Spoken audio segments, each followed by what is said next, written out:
Quem já leu na palavra de Deus, se você já teve a oportunidade de ler a sua Bíblia toda, ou se você já leu o Apocalipse, você sabe que começa com uma mensagem do Senhor Jesus Cristo às 7 igrejas. Quem já leu isso na Bíblia? Eu preciso da sua resposta. Quem já leu? Isso, amém. Se você não leu, você vai ouvir a palavra sobre uma mensagem do Senhor Jesus Cristo a uma destas igrejas, a igreja de Laodiceia. E esta é a última mensagem. Estas cartas foram escritas, Apocalipse foi escrito pelo apóstolo João, enquanto ele estava exilado na ilha de Patmos. E ele recebeu como revelação esse recado direto do Senhor Jesus Cristo, que morreu, ressuscitou e está agora lá, graças a Deus, do lado do trono de Deus. Está nos vendo agora e fala assim, ó, põe a mão aqui no seu coração, fala que está aqui comigo também, está aqui na igreja também, através do Espírito Santo, graças a Deus. Então, eu estava lendo, o livro de Colossenses. Vocês vão entender, vou pintar um quadro primeiro para depois chegar na carta, no recado. Foi um recado para a igreja de Laodiceia. Eu estava lendo o livro de Colossenses e a igreja de Laodiceia, ela é mencionada a primeira vez na carta da igreja de Colossos, Colossenses. Quer ver? Os irmãos, você não precisa abrir, mas joga na tela para mim, Colossenses 4,16. E uma vez lida esta epístola perante vós, providenciai, porque seja também lida na igreja dos Laodicenses, ou na igreja de Laodiceia. E a dos de Laodiceia, leia igualmente perante vós. Então, a igreja de Colossos recebeu uma carta do apóstolo Paulo, e o apóstolo Paulo mandou uma carta também para Laodiceia. Infelizmente, nós não temos compilada essa carta no cânon sagrado da igreja de Laodiceia. Mas o apóstolo Paulo falou assim, olha, vocês pegam a carta de Laodiceia e leiam, e manda a de vocês para a igreja de Laodiceia também. Aí eu fui pesquisar, fui saber a importância da cidade de Colossos e da cidade de Laodiceia naquele momento, porque o Senhor Jesus Cristo enviou uma mensagem para a igreja de Laodiceia. Alguns teólogos, alguns estudiosos, acreditam que esta mensagem da igreja de Laodiceia seja uma mensagem para a igreja atual, ou para a igreja que vai anteceder a volta do Senhor Jesus Cristo. Eu caminho mais ou menos nessa linha. Eu acho que é uma mensagem para a igreja de hoje, sim. E você vai perceber porque é uma mensagem muito atual. Mas, vamos lá. Existiam 3 cidades muito importantes, naquela época do apóstolo Paulo. Essas cidades estão situadas onde hoje é Turquia. E eram cidades grandes, muito importantes. O apóstolo Paulo fez isso.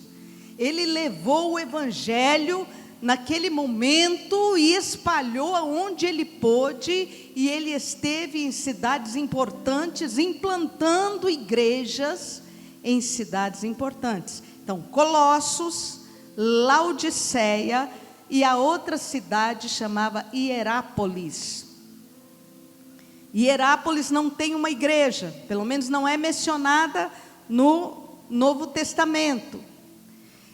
Colossos, nós temos uma carta aos Colossenses. Laodiceia, nós temos esse recado do Senhor Jesus Cristo, a igreja de Laodiceia. A importância, Colossos era uma terra de muito mercado, uma cidade grande de muito mercado, mas ela era conhecida pela água potável boa, água fresca, fontes de águas minerais boas para beber. Colossos era conhecida por isso. Hierápolis era conhecida porque ele era um centro, vamos dizer, de medicina na época, e era conhecido porque tinha águas termais, água quente, como é a nossa Caldas Novas aqui. Então o povo ia para Hierápolis para se tratar de algumas doenças. E era muito importante, uma terra muito importante de comércio. Essas 3 cidades ficavam assim, uma distância de 50 quilômetros, 60 quilômetros uma da outra. Já Laodiceia, ela era conhecida porque era um tremendo centro comercial. Existia ali casas de câmbio, de dinheiro. Eles eram ricos, era uma cidade rica, abastada. Era uma cidade conhecida também porque ali existiam muitos médicos de olhos. Vocês vão entender por que eu estou falando isso. Tudo isso é em Laodiceia. Mas Laodiceia tinha um tremendo problema, não tinha água. Se você viajar hoje para Israel, você vai saber o valor da água. Por causa de água, até hoje pode existir morte naquelas regiões onde é deserto, onde não tem água. Então, Laodiceia tinha esse tremendo problema, não tinha água potável. Então, o que acontecia? Ela recebia por aqueduto água que vinha de Colossos, que era água boa, potável, e recebia também por aqueduto a água que vinha de Hierápolis, que era água quente. Só que quando chegava em Laodiceia, essa água quente estava morna. E todo mundo que bebia essa água tinha náusea e vomitava. Era uma água que servia para limpeza, era uma água que talvez servisse até para feitio, né, de alguns remédios, cozinhar, tal, mas para beber, se o povo bebesse, dava náusea e vomitava. Entenderam?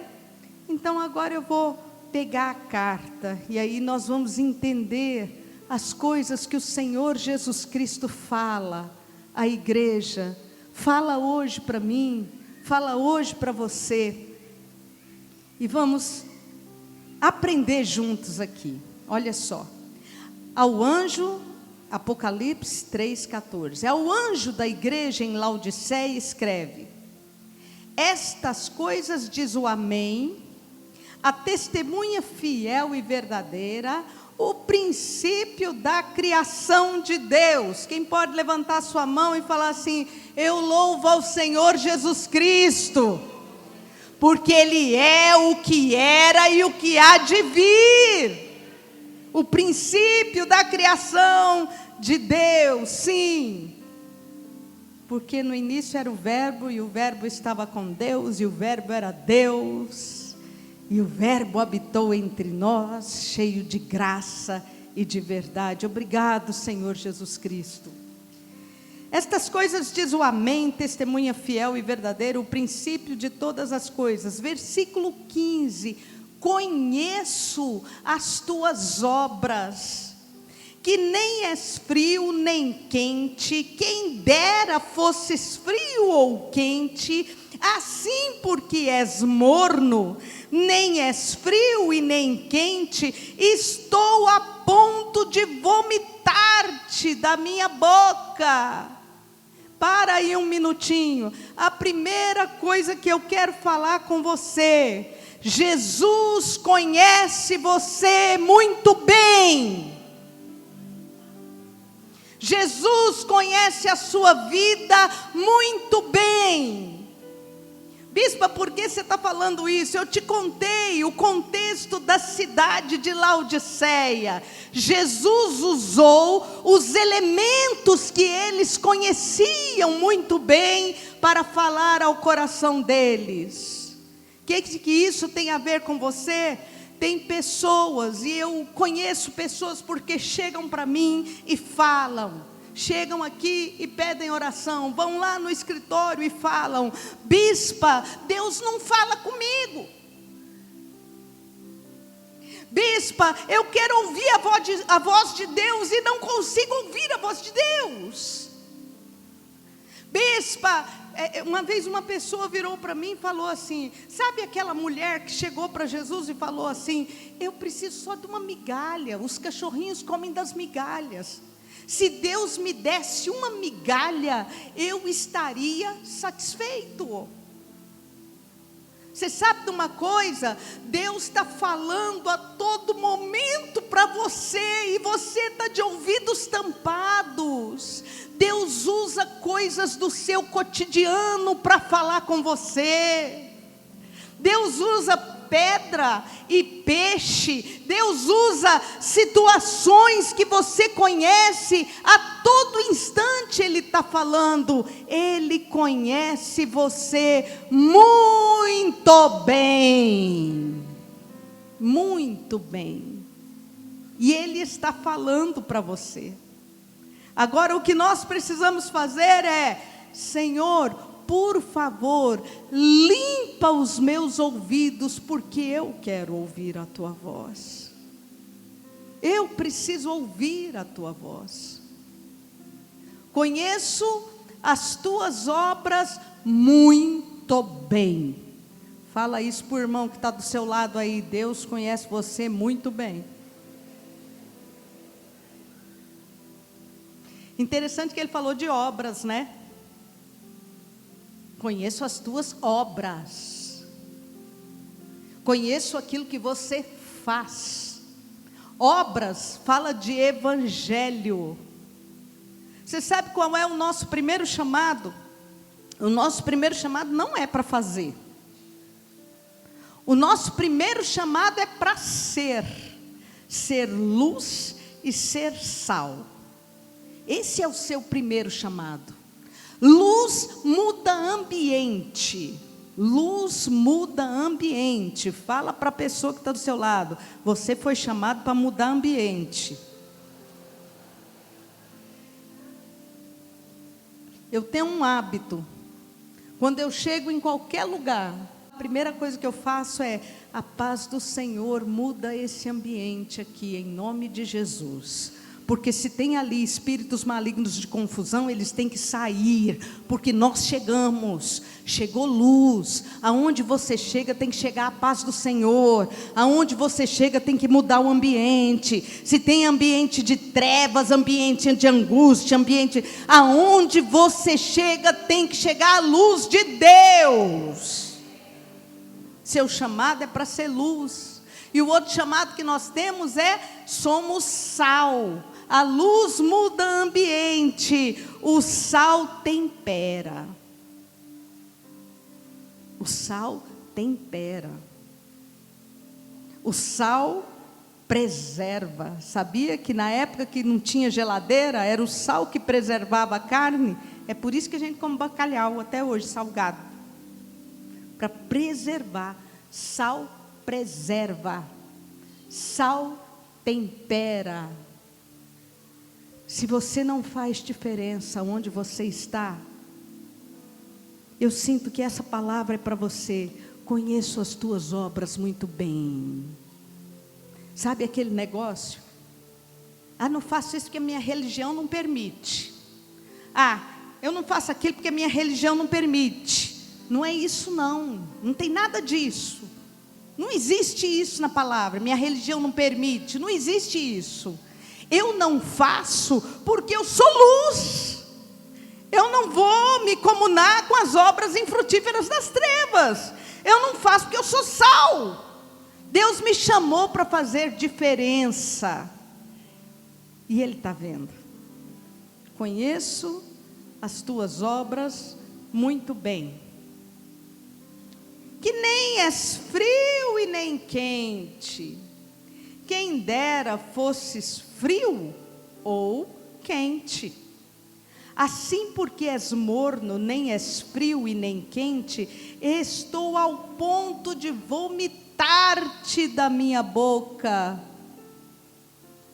E me dá temor esta palavra do Senhor. Não está escrito que ele vomitou aquela igreja. Está escrito que ele estava ao ponto de vomitar. Era uma palavra que eles conheciam muito bem. Eles sabiam que era vomitar, tomar água, sentir mal, nauseado e vomitar. Estava ao ponto. É mais ou menos assim. Eu não estou aguentando mais. Eu quero que você mude. Eu não estou aguentando mais. Eu quero juntar a esta palavra que estou a ponto de vomitar-te ao versículo 19. Joga na tela o versículo 19. Eu repreendo e disciplino a quantos amo. Sê, pois, zeloso e arrepende-te. Essa é a atitude do nosso coração. Deveria ser a atitude do nosso coração. A Bíblia diz que não existe quem não peque. Não existe, não existe o santão nessa terra. Não existe. Não existe o perfeitão da Silva. Não existe. Mas existem aqueles que mantêm um coração ensinável. Aqueles que dizem: Senhor, eu quero ouvir a tua voz e eu quero mudar. A gente pode aplicar pessoalmente, mas foi escrito a uma igreja.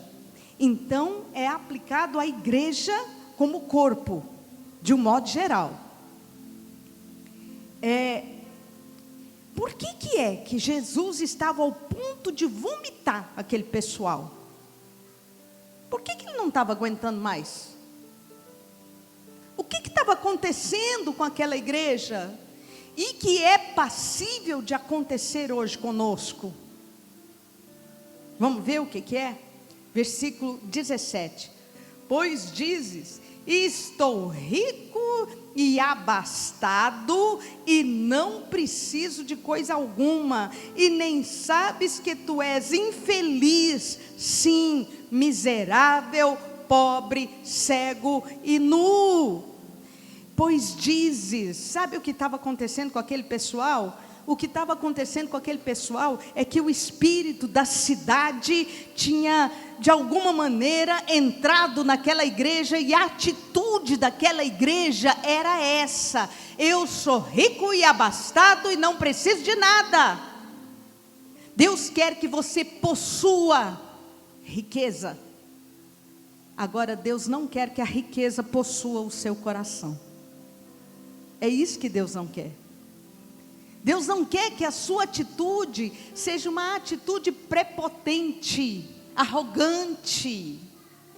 O que Deus está tratando aqui é a atitude prepotente e arrogante. Estou rico. Uma das coisas que aconteceu com a cidade de Laodiceia é que esta cidade foi destruída quase que totalmente por um terremoto. E o maior orgulho daquele povo é que eles tinham reconstruído a cidade sozinhos, sem a ajuda de ninguém, nem de governo e nem dos vizinhos. Eles próprios reconstruíram. Então eles assumiram uma atitude prepotente, uma atitude arrogante. Fala assim comigo: Deus não se importa. Por favor, fala mais alto. Deus não se importa com aquilo que eu tenho, desde que aquilo que eu tenho Não seja dono do meu coração. É isso. Estou rico e abastado e não preciso de nada. Eu não preciso da oração dos pastores. Eu não preciso do pastor vir orar sobre mim. Eu não preciso, afinal de contas eu dou conta, né? Até aqui, quem calçou meu sapato fui eu. Não preciso de ninguém botando bedelho na minha vida. Estou rico e abastado. Sabe como é que é? O apóstolo é meio radical, né? Não precisa tudo isso não. Exagero do apóstolo. Estou rico e abastado. A opinião daquele irmão, dane-se, não quero nem saber. Eu sou eu e o resto é resto. Arrogância. Arrogância, é isso que Jesus Cristo está denunciando. Parece com a gente hoje? Não, você não conhece ninguém que é arrogante, né? Você tem sido arrogante? Não, imagina, bispa. O contrário de humildade. Em se falando de igreja, porque isso aqui foi entregue a uma igreja. É muito fácil abrir um ministério novo. E é muito fácil esses ministérios mais novos assumirem uma atitude. Estou rico e abastado, eu tenho tudo, eu tenho poder de Deus. Afinal, eu ponho a mão sobre os enfermos são curados. Eu não preciso de mais ninguém. Você quer saber se um ministério é provado e aprovado por Deus? É se ele abre a guarda e estende a mão para ministérios vizinhos. Deixa eu te falar uma coisa, eu não estou rica nem abastada de nada. Eu preciso de você, meu irmão. Eu preciso da sua oração. Eu preciso do seu amor. A Igreja Fonte da Vida precisa de outros ministérios. Nós precisamos da graça de Deus. Quem tem consciência disso? Você tem consciência disso? São 7 igrejas. Existem sim ministérios diferentes, existem sim sotaques diferentes, mas somos todos corpo do Senhor Jesus Cristo, desde que esta igreja seja séria dentro da palavra de Deus. Dá para você virar para o irmão do seu lado, que não seja sua família, viu? E falar para o irmão do seu lado assim: eu preciso de você, meu irmão.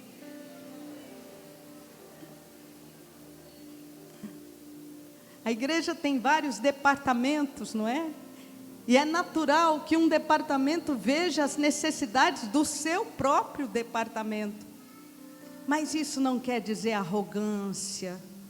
Isso não pode ser arrogância. Eu preciso de você. Em nome de Jesus Cristo. Em nome de Jesus. Se você não se lembrar do que eu estou pregando aqui, lembre-se de manter o seu coração humilde na presença de Deus, porque você nem sabe que você é miserável, pobre, cego e nu. Somos todos assim. Estamos todos diante de Deus, miseráveis porque precisamos de Deus. Sabe aquele jumentinho que carregou Jesus? Quem sabe daquele jumentinho que carregou Jesus, entrando em Jerusalém, quem lembra?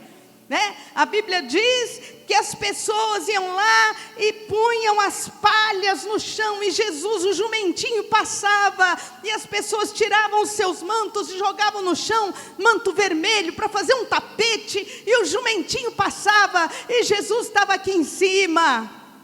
E o jumentinho começou a agradecer as pessoas: muito obrigado, muito obrigado, muito obrigado, muito obrigado. A hora que Jesus saiu de cima, o jumentinho foi para onde? Fala assim comigo: pasta. Se Jesus sair, meu irmão, o que vai ser de você? Deus me livre. Miserável, pobre, cego e nu, é isso que eu sou. Se Jesus sair de cima, eu vou pastar.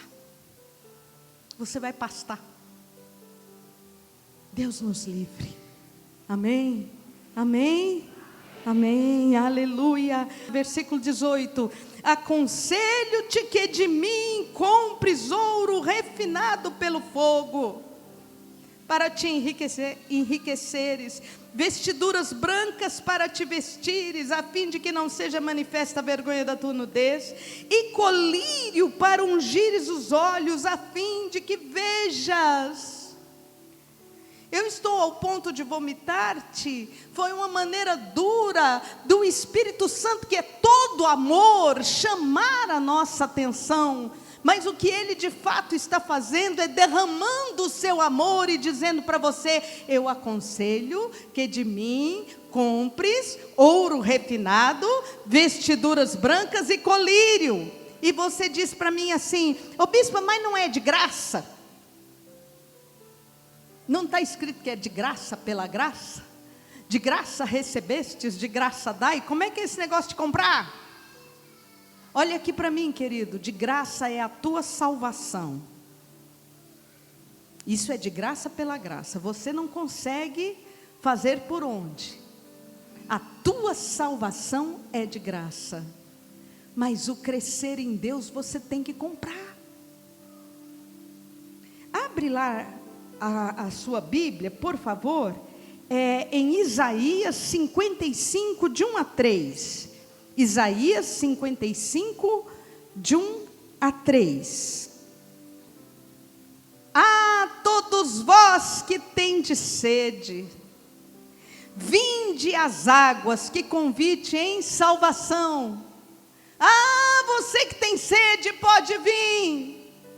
Isso é salvação. Ah, todos vós que tendes sede, vinde às águas. E vós os que não tendes dinheiro, vinde comprai. Vinde comprai e comei, sim. Vinde comprai sem dinheiro e sem preço vinho e leite.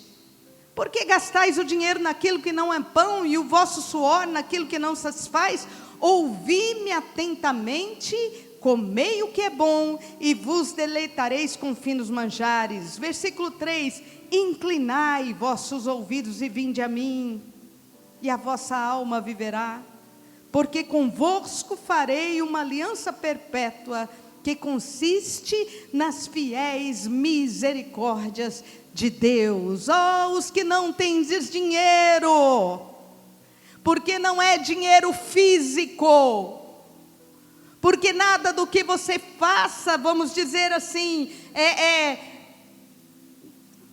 pagando em dinheiro físico, vai comprar. Vinde comprai sem dinheiro e sem preço, quer dizer, ainda está em tempo de você fazer alguma coisa. Comprar pressupõe um esforço pessoal. Para quê? Para que você tenha vinho e leite, alimento espiritual. Escuta aqui, meu irmão, todas as vezes que você para 10 minutos do seu dia e abre a sua Bíblia e lê a sua Bíblia, olha aqui para mim, não passe esse ano sem ler a sua Bíblia. Todas as vezes que você lê a sua Bíblia, você está comprando sim, alimento espiritual para a sua alma, para o seu espírito. Todas as vezes que você entra no seu quarto, fecha a sua porta e ora 10 minutos. Não precisa mais do que isso não. 10 minutos, você está comprando sim colírio para os seus olhos espirituais, para que você possa ver a vontade de Deus para a sua vida. Isso é alinhar a vida à palavra de Deus. Todas as vezes que você jejua, todas as vezes que você ora, todas as vezes que você entra numa batalha de oração, Eu vou orar até que Deus me responda. Eu vou ler a palavra, eu vou me consagrar. Você está comprando ouro refinado. Fala da natureza divina no nosso coração. Vinde comprai sem dinheiro e sem preço. Aconselho-te que de mim compres ouro refinado pelo fogo, para te enriqueceres, e vestiduras brancas, e colírio para os olhos. Eu fico pensando, meu Deus, será que tem pessoas que passam uma vida tão miserável nessa terra? Tão longe da vontade de Deus. E chegando lá em cima, se descobrem empobrecidos.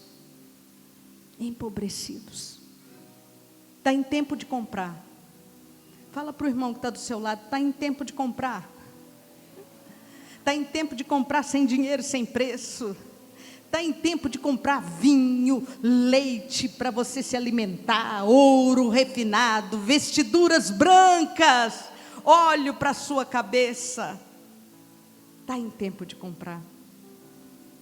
Eu vou terminar com o versículo 20.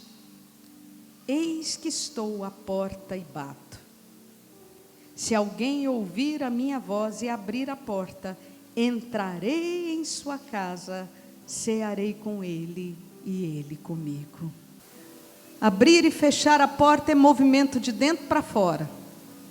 É você que decide. Não sou eu, não é a igreja, não é o pastor. Abrir e fechar a porta é você e Deus.